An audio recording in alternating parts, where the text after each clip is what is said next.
Eh, Hola, soy Gabriel Pacheco, ilustrador mexicano.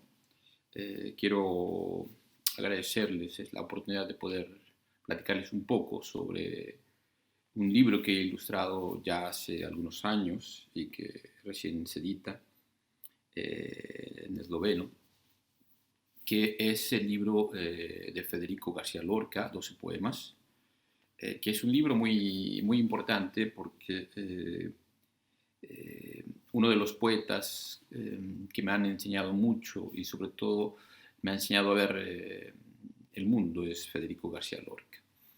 Este libro tiene un recorrido muy largo porque yo vivía en México todavía en algunos años cuando me lo propusieron. Después trabajé sobre este libro eh, en Buenos Aires, cuando yo vivía en Buenos Aires, y se editó justamente cuando yo dejaba Buenos Aires y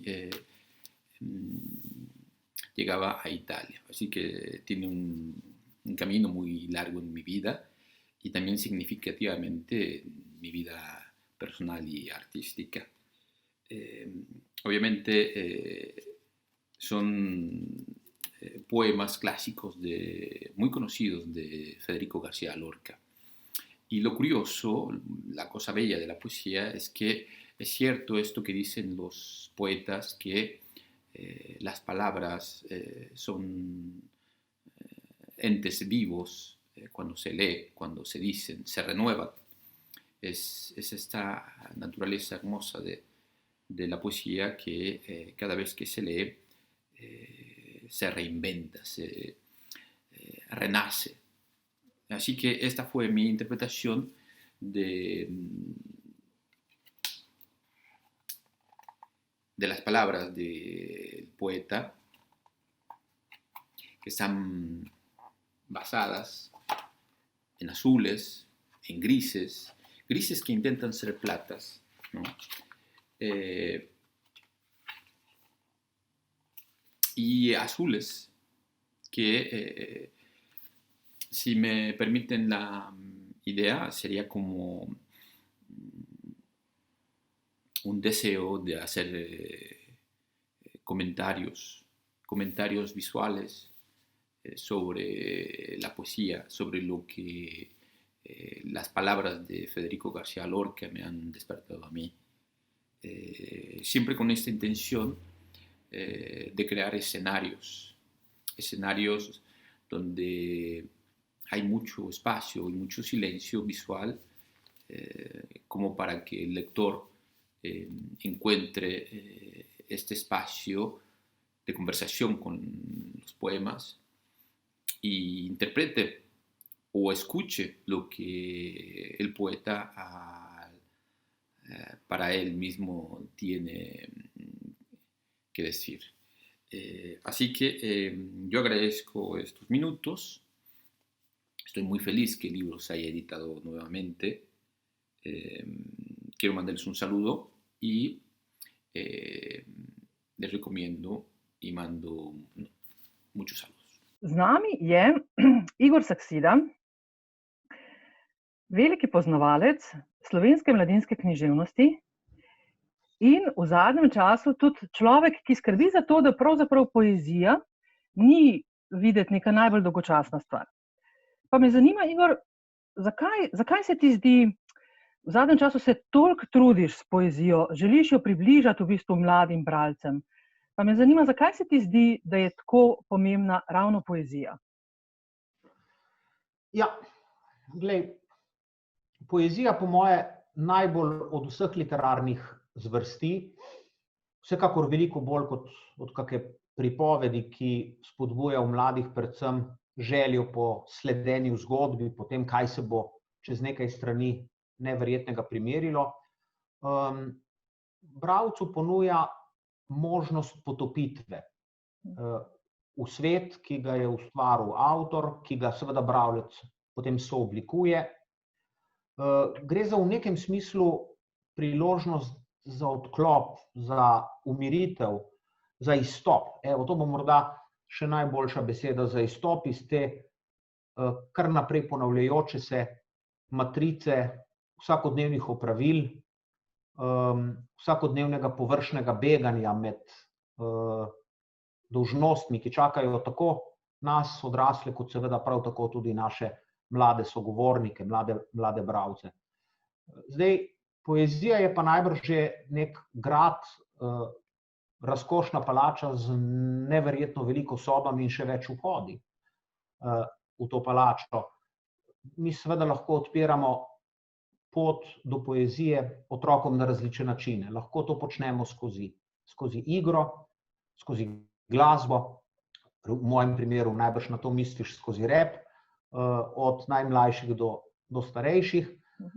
Lahko počnemo to tako, kot ti sijajno to počneš na seminarjih za mentorje branja skozi igre, ko se ob kaki pesmici tega ali onega pesnika prijemamo za nos, za uho, stojimo na eni nogi, če pomisliva na znamenito pesem o piratu, ki je zdaj že tudi po slovenskih antologijah, ali pa poskušamo otroke povabiti, pa ne samo otroke, tudi seveda odrasle, v svet poezije, tako kot to počne Federico García Lorca, se pravi po najbolj zavitih, najbolj čarobnih in najbolj pravljičnih stopnicah, kjer se nam pot naprej, ne samo pot, pravzaprav sleherna naslednja stopnica v nekem smislu izmuzne. In je zato ta pot tem bolj čarobna. Super. To si tako lepo povedal, mi je zelo všeč. Veš, kaj me še zanima? Se mi zdi, da je v resnici to tvoje delo v zadnjem času neke vrste tudi dokaz, da pravzaprav poezija ni tako marginalizirana, kot sicer je. Ne? Zdaj, na kjerkoli pač knjižni sejem, ko greš, karkoli pač gledaš, v bistvu nikjer ni zaslediti poezije, ali pa redko kdaj zasledimo pesnike. Ne? Večinoma gre v bistvu, tako kot si rekel, za prozna besedila, mislim, dramatike tudi še manj je pač prisotna dramatika. Ne? Ampak vendarle, poezije v resnici nekako nastaja nek vtis, da je poezija še toliko bolj marginalna. To, kar pa ti počneš, je pa v resnici nekako postavljane na laž ta naša predvidevanja oziroma pač neke predpostavke, da je pravzaprav poezija marginalna. Ne? Poezija, tako kot si rekel, v resnici zelo globoko seže. Ne? Kakšna je tvoja izkušnja? Ja, jaz sem se prvič o teh stvareh začel, recimo temu, spraševati malo bolj zares, ko sem prebiral raziskavo o tem, katere literarne zvrsti so med mladimi najbolj in katere malo manj priljubljene, torej od teh treh, poezija, pesništvo, dramatika, in seveda poezija je tu na nezavidljivem zadnjem mestu. Zdaj, nisem si mogel tega povsem logično pojasniti s poezijo samo, kajti če za katero literaturo potem za našo velja, da so se tako mladinske ali že otroške pesmi lotevali vsi veliki mojstri pesniške besede, ne bova zdaj pretirano šla v literarno zgodovino, pa vendarle, ne, od Župančiča, Želevstika prej, pa Župančiča, pa potem Kosovela in tako dalje, vse do sodobnih mojstrov Peresa, kot so Niko Grafenauer in drugi, kot rečeno, da ne bova vseh naštevala. Kako je torej to možno, da poezija ne najde poti do src in misli mladih bralcev in tudi ne odraslih? In zdi se mi, da je bilo najbrž že kaj narobe, ne s poezijo samo, ampak z našim mogoče šolskim odnosom do poezije, do tega, kako se je lotevamo, kako želimo tuje reprodukcije pesniškega sporočila kar naprej nazaj, da tako rečem, ali jih slišati skozi odgovore otrok, torej naše branje, tujo učenost, bi rekel Ivan Cankar. In potem sem poskušal po eni strani v didaktičnih vodah te stvari nekoliko spreminjati, najprej skozi delo s kolegicami in kolegi, ki so poskušali skozi poustvarjalnost se bližati poeziji, naprimer Kosovelu s tem, da učenci 3. triletja sami delajo podobna besedila, lepljenke, kot jih je pisal Kosovel, in potem z vsemi drugimi didaktičnimi prijemi. Torej, ni problem poezija, problem je, ali dovolimo, da sproščeno v svojem jeziku govori tudi v razredu. To se mi zdi bistveno. Je pa tako, Barbara, veš, poezija je v bistvu rezervirana za literarne sladokusce in kot sem menda že pred mnogo leti rekel, ni hamburger, ki se ga prodaja v kakem McDonald's drive-in ali kaj podobnega. In prav je tako. Sej verjetno tudi vrhunska arhitektura, moda, glasba in še kaj drugega ni kar za vsakogar. Imajo pravico bralci tudi, da jih to ne zanima. Je pa dobro, da jih ne. Ja. Midva sva se, ko sva se odločala, ko sva se dogovarjala za to, da se bova lotila Lorke, prevoda Lorke, sva se kar nekaj časa dogovarjala. Dolg časa se je rojevala ta ideja in sem zelo vesela, da sva jo izpeljala. Knjiga je pred nami, to je 12 pesmi, seveda avtorja Federica Garcia Lorke. Veš, kaj me zanima? Zanima me, kako si ti Lorko doživljal? Se malce že prej povedal, ne? To so res te res neverjetne globine jezika, ne? Ki se mi zdi, da jih samo poezija lahko, so te tenčice, ki jih poezija lahko pravzaprav razpira, ne? Ampak zanima me tvoje občutenje, kako si ti Lorko doživljal, ne? Jaz sem ga doživljala zelo telesno. Kako si ti, kakšna so bila tvoja občutja, no, ob tem? Mislim, moja prva srečevanja s tem neverjetnim španskim pesnikom, po poeziji, po usodi, po vsem, kar se pač povezuje z njegovim imenom, sežejo daleč nazaj, ko sem se še kot gimnazijec srečeval z njegovo poezijo, in sicer v prevodu Jožeta Udoviča, pesem Hoče biti luč, kjer me je ta magija jezika, ki jo Lorca zna tako imenitno seveda pričarati.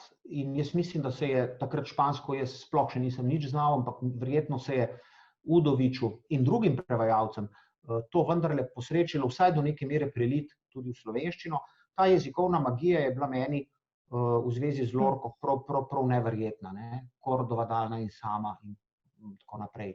Haka negra, in da ne bomo v španščini in v slovenščini te reči mešali, ali pa, kaj pa vem, ker mi je poročena rekla, da je deklina, in te čudne, pravzaprav pesemske zgodbe, ki niso zgodbe, pa imajo nastavke, nekakšne dramatičnosti v sebi, ta mešanica humorja, neke globinske tragike, melanholije, nekaj je na tej poeziji, kar me je vleklo kot magnet. In isto se mi je zgodilo. Moj oče je velik ljubitelj Lorke, poskušal ga je tudi sam malo prevajati za svojo dušo in mi je enkrat tako za hec rekel, no pa dej to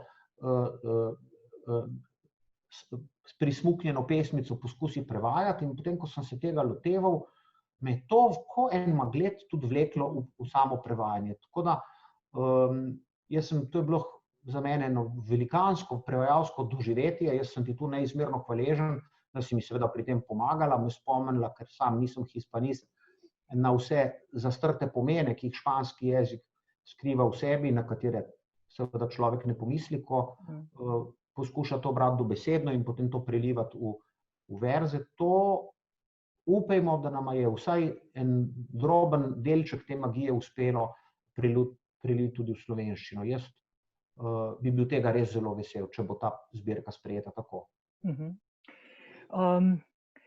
Zame je bila to zelo, zelo dragocena izkušnja.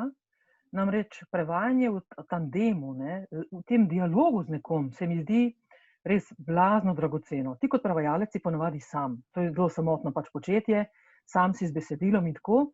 Tukaj je bil pa res privilegij, da sva se našla dva, bi rekla, navdušenca nad poezijo, nad temi njegovimi vrhunskimi oblikami, in sem tako vesela, da sva v bistvu nekako združila moči in da sva vzpostavila en dialog. Se pravi, ne samo z Lorcovo poezijo, ampak v bistvu tudi med sabo.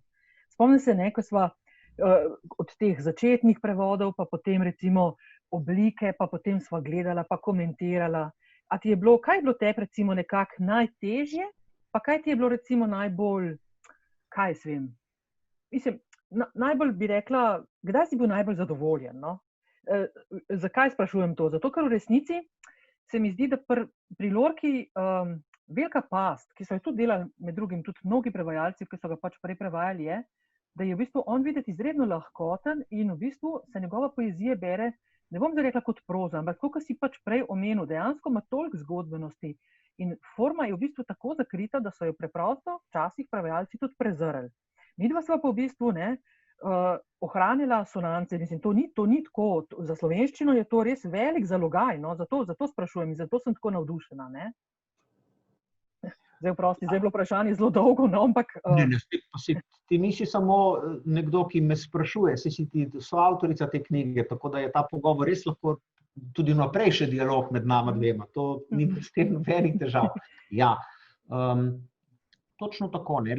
Lorca je v tej svoji navidezni preprostosti, ne, v tej svoji navidezni preprostosti, kjer pravzaprav nimaš nekih v otroški poeziji, ni nekih, kako bi temu rekel, tako zelo slikovitih podob, kot jih imamo v njegovi poeziji za odrasle in tudi ne toliko teh zgodb, kot jih tam najdemo, kaj pa vem.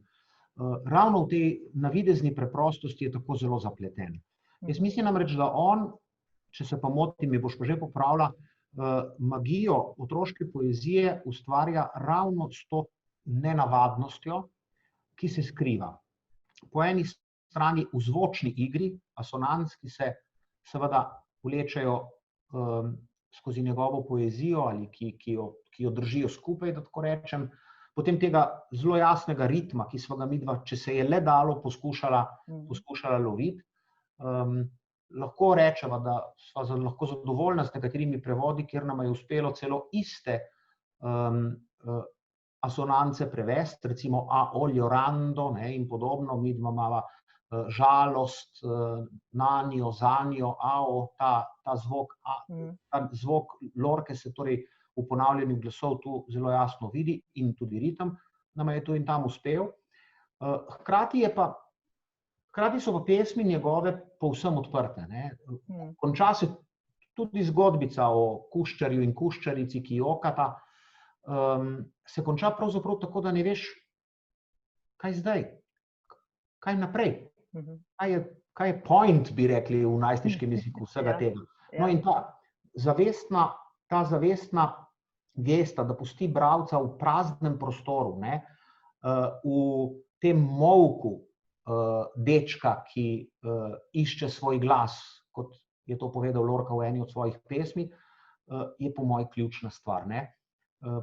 Peter Svetina je nekoč v zvezi z Zajcem pisal o molku kot pesniškem sredstvu. Jaz mislim, da ta molk, da to odpivnanje pomena, odpivnanje pričakovanja, da bo pesem se končala z neko poanto, z neko razvidno mislijo, ta nenavadnost, čudnost, bi lahko rekli, Lorcove poezije, je morda blizu nekaterim najboljšim Kosovelovim verzom, čeprav je šel Kosovel seveda v igrivost, v pretežni meri v otroški poeziji, tu in tam pa najdemo kako pesem te vrste, Lorca gre pretle še bistveno dlje, ne, in pušča bralca dejansko v negotovosti, racionalni negotovosti, niti ne toliko čustveni negotovosti ali pa domišljijski, kot predvsem zgubljenega ga pusti v prostoru poigravanja zvena, molka, ritma in enih podob, ki dežujejo, pa sploh ne veš od kod. No, to se zdi meni tudi točno to, kar je pravzaprav tako zelo težko ujeti. Namreč, ti, ko prevajaš v bistvu, ti, ko bereš Lorcovo poezijo, je tako, kot si rekel, v resnici izredno odprta. Po drugi strani pa prevod seveda mora težiti k nekemu zapiranju pomenov, ne. In tukaj sva se pač zelo trudila, saj jaz sem to zelo čutila, da bi nekako pustila to odprtost, da bi to pač pustila, no, to odprtost izvirnika, ne. A si imel tukaj kakšne, kaj ti je bilo pa recimo, a so bile kakšne pesmi, recimo, ki so ti bile težje? Ja, verjetno sem se najbolj namučil, pa ne namučil v tem slabem pomenu besede, ampak največ vetra, tistega čisto ta pravega španskega vetra, bi lahko rekli, čez pokrajino, iz katere je Lorca. Nevihtnega vetra mi je dala pesmica o princu v igralnih kartah, zato ker mi seveda nismo navajeni, vsaj ne v Sloveniji, Primorci že, ampak v osrednjem delu Slovenije pa niso navajeni na tiste karte, kjer v njih ne najdemo pika, križa, kare in srca, ampak seveda Lorca uporablja podobe, to se pravi palice ali kija, sablje oziroma meča, pa kovanca in čaše. In tu sem se prav odločil, ker je to tako zahtevno, da bom prevedel to tako, da se da to pesem tudi peti, kajti ta pesem o mami, ki naj si princa najde, oziroma kralja, bi rekli Španci, ne, v kupčku kart in ne v svojem sinu. To pesem lahko slišimo tudi na spletu, jo pojejo. No in tu se mi je, mislim, da posrečilo prevesti to tako, da se da peti tudi v slovenščini. Prosim, ne mi reči, ne jo zdaj zapojem, ker to ne bo več dobro.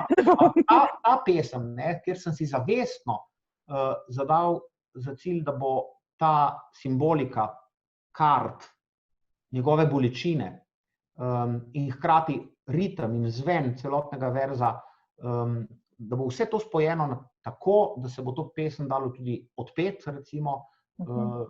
Zato mi je bila ta pesem največji izziv. Nekatere so kar tako, Lorke jaz nisem mogel prevajati tako, da bi se obsedel, pa rekel, no, zdaj bom pa verze prevajal, tako od verza do verza. To, jaz sem se moral pravzaprav na nek način napolniti s to energijo, prav deskati po teh valovih njegove domišljije, njegovega jezika. In potem se mi je nenadoma zgodilo, vse to je pa to. In je iz tega pač nastal prevod. Kdaj boljši, kdaj slabši, ti si jih kakega tudi popravlja, predlagala tudi kako drugo različico. To tudi meni, to ti lahko rečem, je tudi za mene bilo, jaz tudi nikoli nisem prevajal v paru, seveda v dialogu, ampak to je bilo tudi za mene veliko doživetje, na ta način odkrivati vse to, kar se v Lorki v resnici skriva. Ravno to si zdaj že malo načel, namreč moje vprašanje tudi je bilo, to sicer ni po nobenem, bi rekla, nobenih prevajalskih teorijah, ni pač predmet nekih razprav, no? Ampak vendar se mi zdi, da se pri teh tvojih prevodih, najinih prevodih, v bistvu velikrat je bilo treba zanašati na intuicijo. Ne? To si ravno prej rekel, pa se mi zdi, da bi mogoče to bilo treba vendarle še malo bolj poudariti, ne? V resnici je tako težko včasih se prebiti do tega pomena, da se mi zdi, da v bistvu pač ta racionalna orodja, ki jih sicer uporabljamo, nekako, ne bom rekla, da odpovedo, se potem tudi analiziramo, pa se pogovarjamo, in tako, ampak vendarle, da je tukaj intuicija tista, ki velikokrat pač pomaga. Si imel tudi ti ta občutek zdaj, ali pa mogoče za nazaj, ko gledaš? Absolutno. Sam sem si najprej skušal ustvariti podobo razpoloženja, tega najbolj splošnega razpoloženja, občutenja sveta, ki ga želi ta ali ona Lorkova pesem zajeti v svoje ritme, v svoje besede, v svoje sporočila. Ko se mi je zdelo, da intuitivno, kako pa drugače, se to ni mogoče najti v nobenih spremnih besedah ali pa zgodovinskih študijah, ko se mi je zdelo, da približno vem, v kakšnih barvah je to razpoloženje, v kakšnem prostoru se pojavlja, čisto v tem domišljijskem prostoru, sem potem poskušal najti ekvivalentne besede za uresničevanje ali pa ubesediljenje, da tako rečeva, tega razpoloženja v slovenščini. No, potem so pa šele začele težave, ker potem je pa treba to razpoloženje seveda še preliti v slogovno primerno formo. Ampak ja, mislim, Lorca je v otroški poeziji, ki je to je gotovo primer tako imenovane naslovniško odprte poezije. Seveda bodo otroci morda že v prvem triletju osnovne šole navdušeni nad kuščarjem in kuščarico, ki točita v brev predpasnik svojo žalost zaradi izgubljenega poročnega prstančka.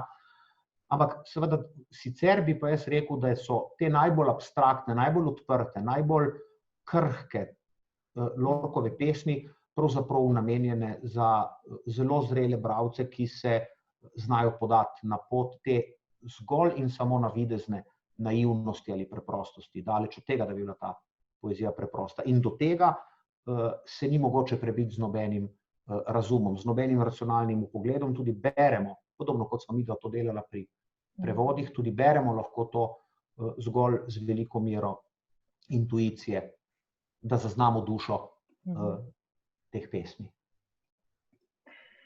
Zanimiva je tudi likovna podoba te knjige. Ilustracije je prispeval Gabriel Pacheco. Pa bi te za konec vprašala, kaj misliš, Gabriel je v svojem spremnem besedilu napisal tudi nekaj o tem dečku z naslovnice. Kdo je ta deček? Kaj počne? Kakšen je ta konj? Kam gresta? Ali pa kje stojita? Kaj se z njima dogaja?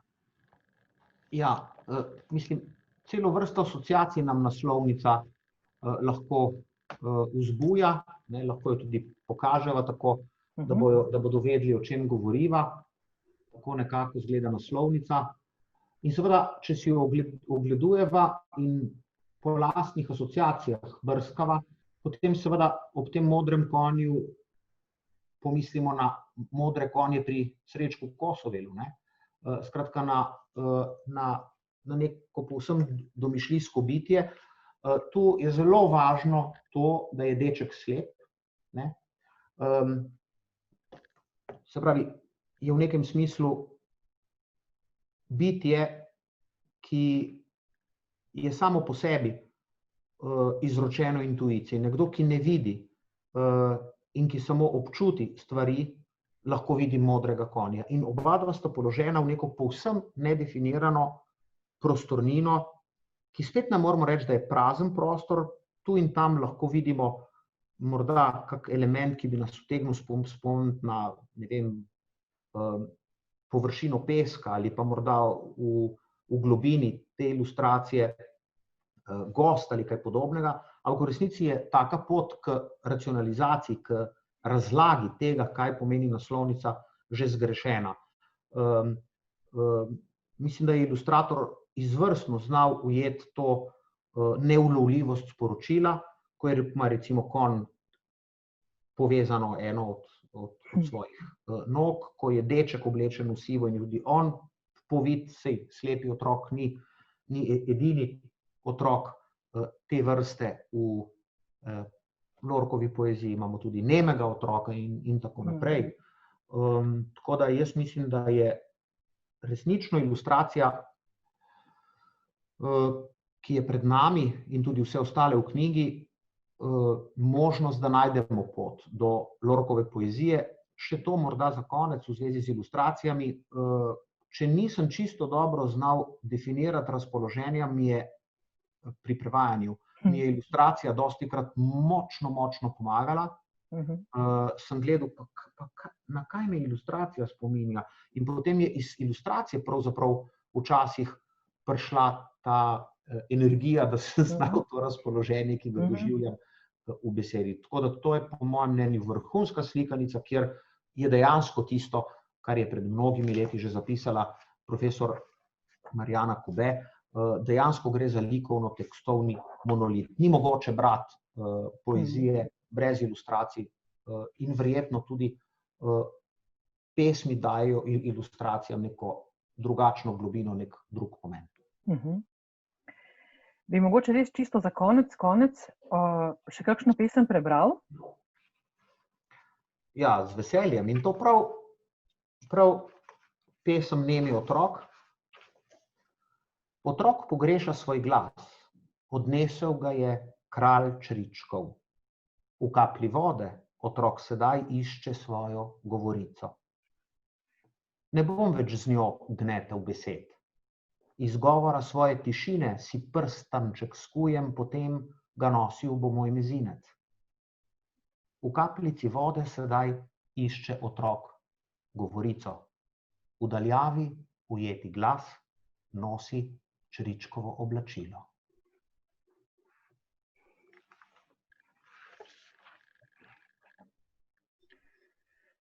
Ja, mislim, da je kar treba narediti en premor, eno pauzo. In hvala lepa. Mislim, da bi s tem zaključila. Povabila bi seveda slovenske bralce, da se nama v tem najinem navdušenju pridružijo in da čim večkrat in čim bolj različnih priložnostih pravzaprav posegajo po tej knjigi pesmi Federica Garcia Lorca, 12 pesmi. Namreč vsako branje, ob vsakem novem razpoloženju, ob drugačni starosti bo to knjigo in Lorco in njegovo poezijo in tradicijo, ki jo predstavlja, izjemno obogatilo. Hvala, Igor. Hvala tebi, Barbara.